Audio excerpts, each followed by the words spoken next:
Well, you won't believe this. MSNBC Morning Joe co-host and vicious Donald Trump critics revealed this morning that they met with President-elect Trump at Mar-a-Lago on Friday morning. They did this after conceding that voters overwhelmingly had made their choice. We were given the opportunity to do just that. Joe and I went to Mar-a-Lago to meet personally with President-elect Trump. It was the first time we have seen him in 7 years. And it's going to come as no surprise to anybody who watches this show, has watched it over the past year or over the past decade, that we didn't see eye to eye on a lot of issues, and we told him so. What we did agree on was to restart communications. In this meeting, President Trump was cheerful, he was upbeat, he seemed interested in finding common ground with Democrats on some of the most divisive issues. And for those asking why we would go speak to the president-elect during such fraught times, especially between us, I guess I would ask back, why wouldn't we? So why wouldn't you meet with Donald Trump? I'm thinking really hard. Well, maybe here's why. These are your own words. The retweeting of neo-Nazi videos, Charlottesville.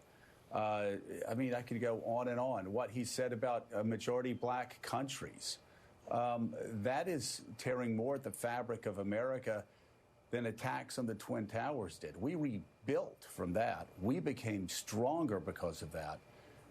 But this seems to me a far graver threat to the idea of America. If Republicans continue this line of thinking, if they continue their support for Donald Trump, they needn't fool themselves. A second Trump administration would destroy the Department of Justice, would destroy the FBI. This is not a reach. I could go back and talk about Nazi Germany, and I do it without any concerns whatsoever. And if people can't start drawing the parallels, well, you're just stupid, or you have your head in the sand, or you're one of them.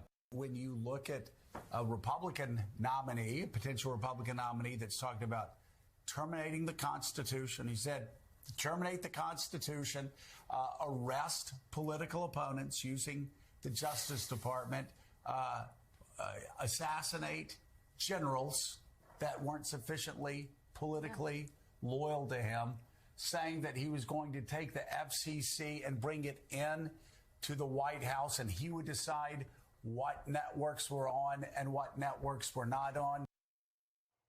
Lisa, I unfortunately saw that last one in real time. He literally said Donald Trump would assassinate generals and use SEAL Team 6. And now you're going to go meet with him? Sorry, you're both phonies. Haley, I can't get over this story, right? I don't think any of us can. It's like, how does this call go, right? Like, oh, hey, Don. Okay, so I'm sorry I called you a Nazi for years and like Hitler. But you want to grab coffee, maybe lunch, you know, like at your house. Yeah. Like how? Does it, and it's like funny because it's so ridiculous and it's so shameless and it's so debasing and so disgusting on their part. But they also created this environment where Donald Trump almost got killed. Yeah. Right. And even back in October, Mika Brzezinski said that the Madison Square Garden was a white nationalist Nazi type rally. And so they're the ones that created that environment. And so it is good to see that MSNBC's ratings are down, and that's why they're doing this. Hopefully they can eat some humble pie, maybe do some self-reflection, and realize that they have led to a lot of the division in this country and an environment that potentially got Donald Trump killed. You know, Mika Brzezinski went on The View and basically took over the show. It was like the Mika Brzezinski show that day. Well, now Sunny Hostin is very angry. Watch. Uh-oh. I think that we have to be very clear-eyed when we think about the president-elect and cover the president-elect. And I don't think you need to sit down for 90 minutes at Mar-a-Lago and kiss his ring to be able to speak truth and to be able to cover a story. So maybe they're not journalists in the true sense. Maybe they're saying that they're opinion journalists. I mean, here, she just said maybe Mika's not a journalist. You think? Well, I mean, make MSNBC great again. Yeah. Maybe that's what they're trying to do. Look, the ratings are no joke, and networks can think of it as being cyclical. So this cycle started last Wednesday morning after the election, and they're feeling it now. But I just don't understand where they are going to go forward and not admit that they lied. Because if they really thought he was a fascist, a Nazi, and he was getting at Trump supporters with those comments about MSNBC or MSG, the Madison Square Garden crowd, calling supporters Nazis and so on and so forth. Look, they have to admit they lied before they can go forth. Like, I'll never believe another word that they say. And by the way, that's more MSNBC, those clips we showed, than I've seen in years. I mean, that was a lot of material. I don't, you know, I try not to have that much of it in my system. I think I might be allergic to it. That's good for your mental health, so that's probably a wise decision. I'm sure they're nice people, but they lied.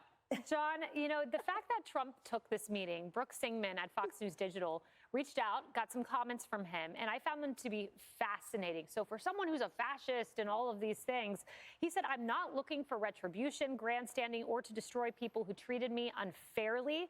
He thinks it's vital to have a free, fair, and open media, and he has an obligation to talk to those, even those who mistreated him badly. I wish I could have seen him opening the front door and say, what, you couldn't find Mao and Stalin? They were busy? You're here to see Hitler? But, oh my goodness.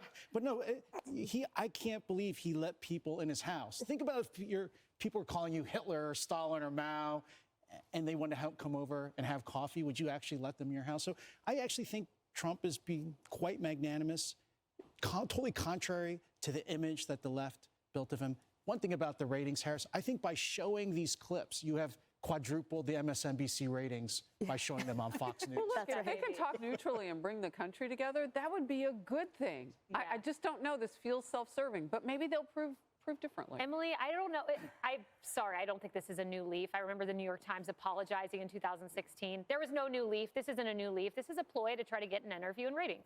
Yeah, look, I think that this speaks more to the magnanimous quality of Donald Trump's character, and all it does is reinforce the hubris of these individuals on the left of your screen. I find them reprehensible professionally. And I remember when President-elect Trump was on the show, on Gutfeld Show, and I was there, and he was talking about how when he had first met RFK Jr., he needed a ride home, so we offered him his private plane. But at the same time, RFK Jr. had been suing him, one of his business, for like an environmental issue. And the point was, Donald Trump was saying, you know, that's okay. That's not, you know, I separate that kind of stuff. He takes nothing personally, and it's actually incredibly admirable. And I cannot name one other person who has that same quality, frankly, because I sure don't. And the fact that he can forgive those and invite them to his home, not just for an interview, but invite them to his home and extend an olive branch and say, let me listen to you and I'd like you to listen to me. That's incredible. So anyone on the left that talks about a divisive president-elect, all you need to do is show them right there that this is, what more evidence do we need? Yeah, the left cries, Mao, Stalin, Hitler, and then they say, bring me to Mar-a-Lago, please.